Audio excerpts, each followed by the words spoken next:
नमस्कार। कर्मभूमि न्यूज के सरोकार में आपका एक बार फिर स्वागत है। आज हम बात कर रहे हैं कांग्रेस पार्टी के पूर्व अध्यक्ष राहुल गांधी के संदर्भ में।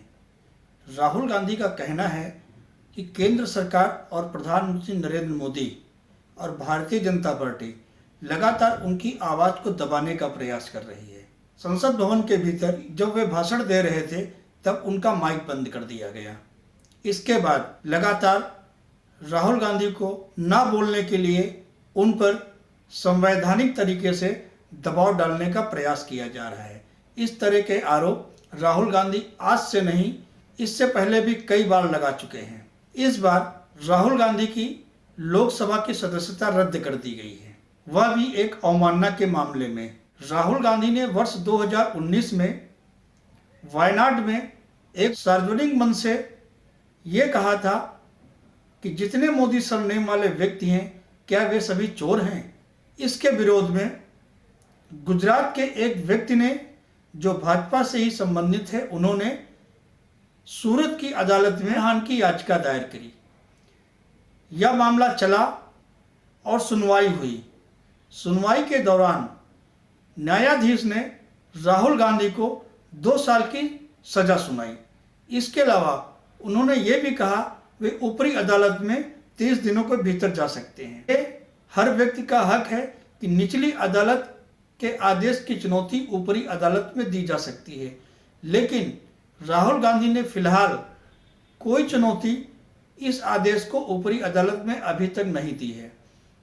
इसको लेकर कांग्रेस का स्टैंड क्या है वो भी अभी तक स्पष्ट नहीं हुआ है, लेकिन राहुल गांधी ने एक प्रेस कॉन्फ्रेंस कर ये आरोप लगाया कि मोदी उनकी आवाज़ को दबाने का निरंतर प्रयास कर रहे हैं। उन्होंने यह भी आरोप लगाया कि मोदी के राज में नीरव मोदी, ललित मोदी जैसे तमाम व्यक्ति देश में करोड़ों रुपए का घोटाला करके देश छोड़ करके भाग गए। इसके अलावा राहुल गांधी ने यह भी आरोप लगाया कि पिछले दिनों 20 लाख करोड़ का निवेश अपनी अदानी की सेल कंपनियों में किया गया है। वे इस बात को जानना चाहते हैं कि ये निवेश किसका है। हालांकि राहुल गांधी को इन सब सवालों को जानने का पूरा अधिकार है।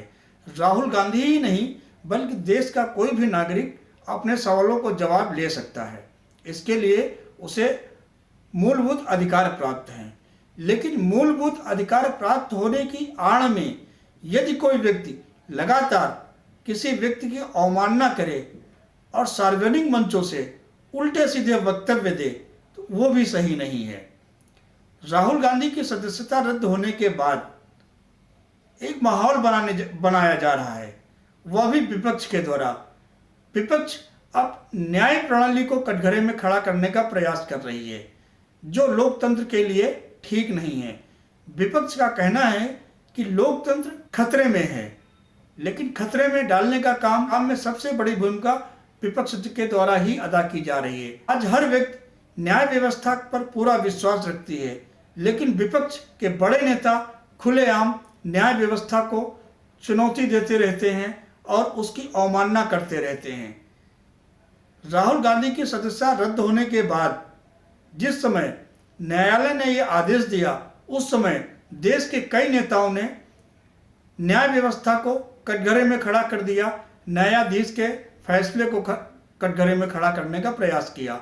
हालांकि राहुल गांधी के पास में पूरा समय था कि वे निचली अदालत के निर्णय को ऊपरी अदालत में चुनौती दे सके। शायद आने वाले समय में यही प्रक्रिया अपनाई भी जाएगी, लेकिन इसको लेकर राहुल गांधी की सदस्यता को रद्द करने को लेकर महाराष्ट्र में उद्धव ठाकरे गुट वाली शिवसेना के प्रमुख उद्धव ठाकरे ने कहा यह सरेआम लोकतंत्र की हत्या है। कुछ इसी तरह के वक्तव्य राष्ट्रवादी कांग्रेस पार्टी के नेताओं ने दिए और राहुल गांधी के समर्थन में सदन का बहिष्कार भी किया। यह कार्य अजीत पवार के द्वारा किया गया। शरद पवार ने भी इसकी आलोचना की। लोकसभा में सदस्यता रद्द किए जाने की आलोचना लगभग देश के हर विपक्षी नेताओं ने की और ये आरोप लगाने का प्रयास किया कि न्याय व्यवस्था अब सरकार के कहने पर चल रही है, नरेंद्र मोदी के कहने पर चल रही है। यदि देश में इस तरह का संदेश देने का काम किया जा रहा है तो बेहद शर्मनाक कृत्य है वह। ऐसा नहीं किया जाना चाहिए।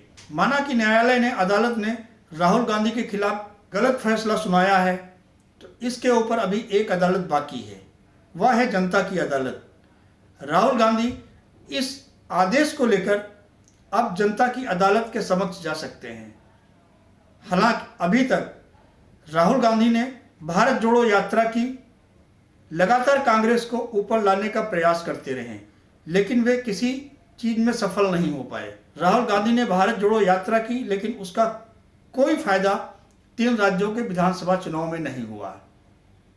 विपक्ष का कहना है कि चुनाव प्रक्रिया ईवीएम के सिस्टम से कराई जा रही है, इसलिए कहीं ना कहीं भारतीय जनता पार्टी को फायदा मिल रहा है।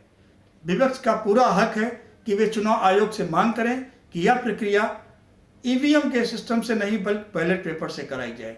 इस बारे में पिछले दिनों शरद पवार ने एक बैठक का आयोजन भी किया और चुनाव आयोग के समक्ष अपनी मांग भी रखी। ऐसा नहीं कि विपक्षी दल बैलेट पेपर से चुनाव कराने की मांग करते नहीं आ रहे हैं, वे लगातार मांग कर रहे हैं, लेकिन चुनाव आयोग ईवी सिस्टम को सही ठहरा रहा है। आने वाले समय में राहुल गांधी की लड़ाई, कांग्रेस की लड़ाई कहां तक पहुंचेगी, हालांकि अभी इस मुद्दे को हम यहीं पर विराम देते हैं और आगे हम इसी मुद्दे पर फिर बात करेंगे और सरोकार में फिर मिलेंगे।